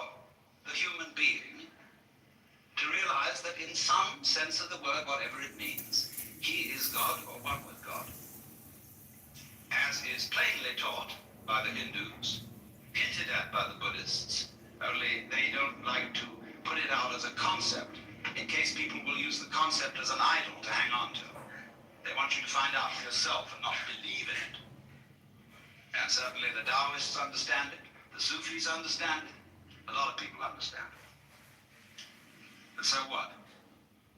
Well, the importance of it is this, that to know that you are God is another way of saying that you feel completely with this universe. You feel profoundly rooted in it and connected with it. You feel, in other words, that the whole energy which expresses itself in the galaxies is intimate. It is not something to which you are a stranger, but it is that with which you, whatever that is, are intimately bound up. That in your seeing, your hearing, your talking, your thinking, your moving, you express that which it is which moves the sun and other stars. And if you don't know that, if you don't feel that, well, naturally you feel alien. You feel a stranger in the world. And if you feel a stranger, you feel hostile. And therefore, you start to bulldoze things about, to beat it up, and to try and make the world submit to your will, and you become a real troublemaker. So I feel also one reason why you become hostile is that feeling that you were just brought into this place, that your father and mother went up to some monkey business that they probably shouldn't have done, or it was bad rubber goods, and as a result of this, here you are, and you didn't ask to be here. Well, you always feel you can turn around and blame them. You can blame somebody. You can blame the government. You can blame the rascals. You can blame the cheaters. Always supposing you yourself aren't a rascal, which is long odds. You always can blame someone and say, I didn't ask for it. Take it away. And yet, very few people are all too ready to take it away. Camus said that the only serious philosophical problem is whether or not to commit suicide. And if you don't say take it away, what are you going to do? You've really got to assume responsibility for it. You've got to say yes to what happens. It's my karma. And that doesn't mean merely, there are many misinterpretations of the doctrine of karma. It's usually popularly understood that what happens to you, either fortunate or unfortunate, is the result of good or bad deeds in a previous life. Well, that's popular superstition. The real meaning of karma, the word in Sanskrit means simply doing. And if I say of an event, it is your karma, it is saying it is your doing. So the exposition, a book which would expound karma, would be not so much a whodunit as a youdunit. But that seems fantastic. Now, therefore, what I propose we do is that we, instead of just ideologizing, we have a clinical experience. You know, in psychiatric school, in medical school, it's very usual for a doctor to bring a patient out in front of the students and talk with the patient as a kind of demonstration. He says, I want you to recognize the difference between a psychopath and a manic depressive or a schizophrenic or something. They don't know what all these things mean. And especially the schizophrenia. And so he has a dialogue with the patient right there.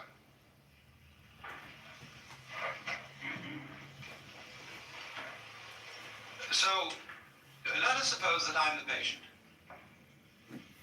And you are the students and the doctors. And I suffer from what you would call the delusion that I'm God. And therefore, you might want to do something about me, or with me, or humor me, or ask me questions. And so I'm perfectly willing to submit to your examination and your treatment, and invite you to help yourselves. When did you become God? Now? Will you marry me? No.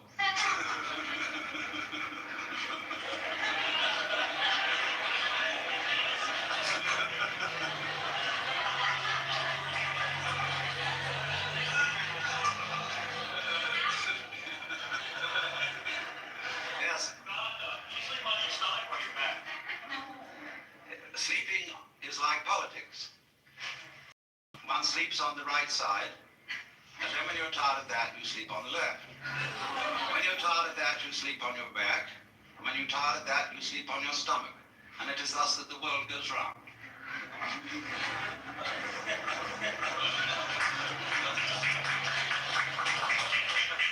were God now, what were you yesterday? Now, you don't become God. Am I also God? Yes. Are we then the same person? No. Remember, 3 persons, but 1 God.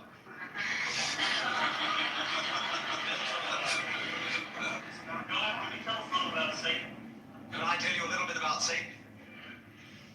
Yes. Although the matter is a little esoteric, but I told you all about it in the book of Job, where you will see that in the court of heaven, Satan is the district attorney. He is not, as Christians imagine, the enemy of heaven and the enemy of mankind. He's merely the person who sees the bad side of things and carries out the dirty work. And therefore, he saw Job and wondered whether Job really was as great a guy as he seemed to be, and suggested that God should appoint a committee of investigation to find out. And the committee did its work very thoroughly, but the case went against Satan, because it was proved in the end that Job was an honorable man. Now you notice that although we pay the salary of the district attorney, whenever there's a great criminal case before the public eye, people begin to take the side of the underdog. And the prosecutor always has less public sympathy than the defense, except in political trials. Now, on the right hand of God, and you know the defense is always on the right hand of the judge in court, is our only mediator and advocate, which is a phrase referring to Jesus Christ our Lord. So there is the defense, and there is the prosecution. And it is the function of Satan to be the prosecutor. There is a good deal more to it than that, because before all this started, as in a stage play, there was an arrangement in the green room before coming on stage in which certain things were understood, but that are only to be revealed when the curtain goes down at the end of the play.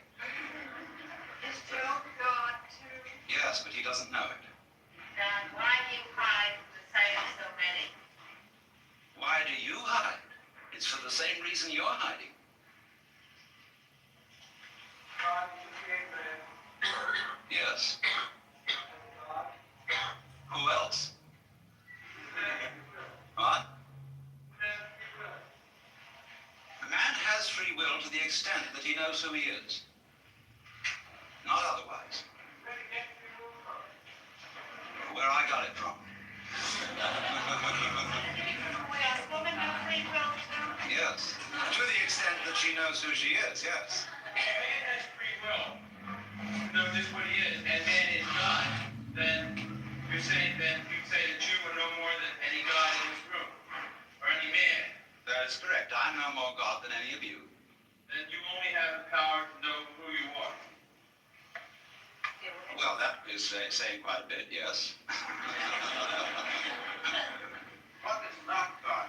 What is not God? There is nothing that is not God. You know who you are. It's like waking up from a dream.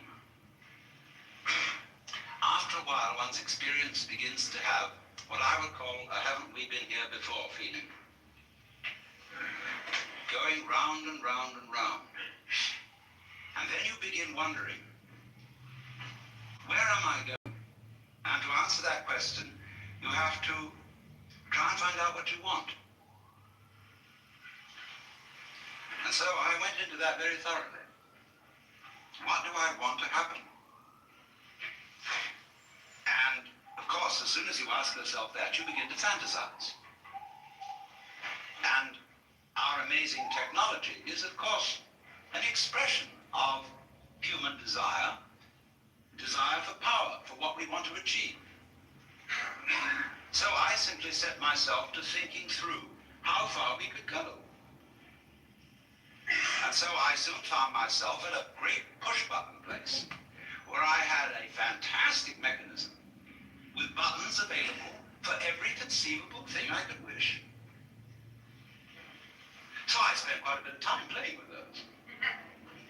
And science fiction, wasn't that? You know, you go going like that, and here is Cleopatra. And so on, you know, and then press this button, symphonic music, in 4-channel sound, 16-channel sound, anything, you know, all possible pleasures are available. And when, you know, you're like everybody's dream of the Sultan in the palace, you suddenly notice there's a button labeled surprise. You push that, and here we are.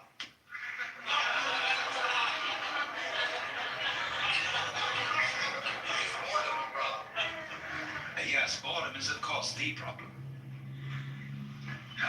Boredom is the other side of creativity. And the energy of creation has as that is the yang, the yin side of that energy is called boredom. Everything, of course, is fundamentally yang and yin. If you understand that, you really don't need to understand anything else. As God, what responsibility do you feel to ameliorate evil in the world? As God, what responsibility do I feel to ameliorate evil in the world? I begin with the point that I am responsible for the way the world is.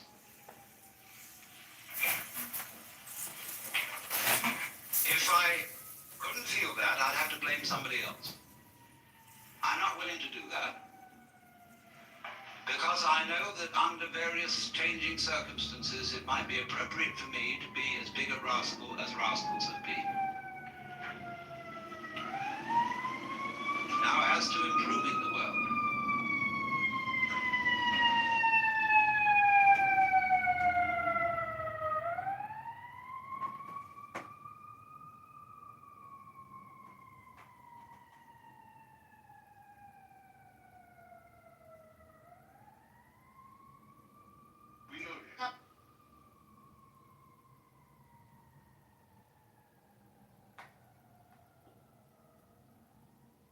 Yeah, it's sad, but